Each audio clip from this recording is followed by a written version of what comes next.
Sorry.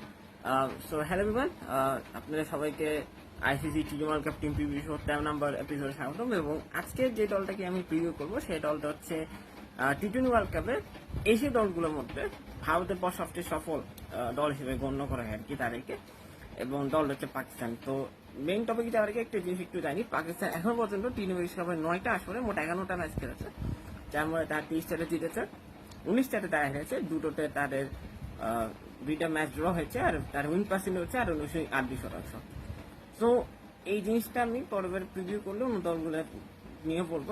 আসলে এটা আমি বলতে বলেছি জন্য ওটা ইনক্লুড করতে বলে গেছিলাম অন্য দলগুলোর ক্ষেত্রে, বাট এবার থেকে পরবর্তী এটা হবে।